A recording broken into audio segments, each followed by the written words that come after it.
Senhor Deus, bendicional, nova paz, Tata e o Espírito Santo. Amém.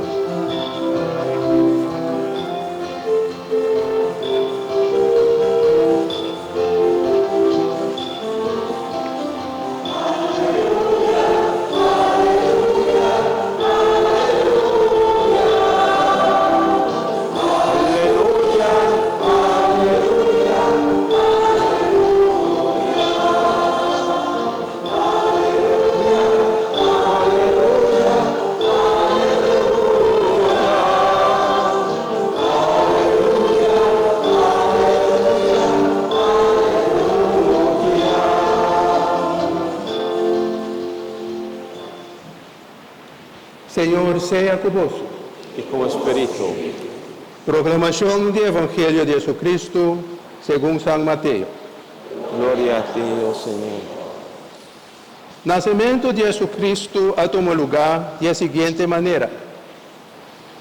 Maria, a mãe de Jesus, estava de casar com José, mas promete que não vai viver junto, a resultar que Maria ha salido em estado a obra do Espírito Santo. Como você estava tão homem justo e não quer poner Maria sua cara na vergonha, ela pensa de separar fora de Jé secretamente.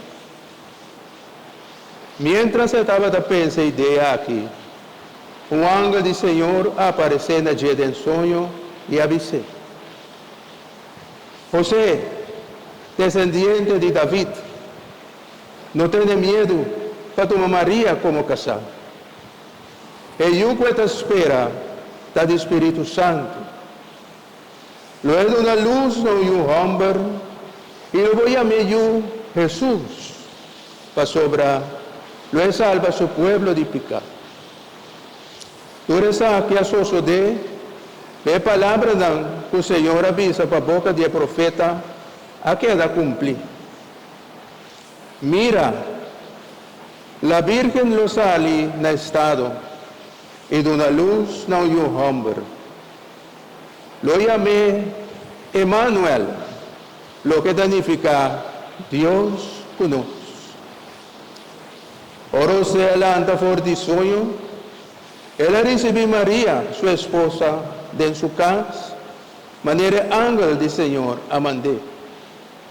Y sin conocer a tener relación con él, María ha dado una luz, no un hombre. Ella llama a Jesús, palabra del Señor.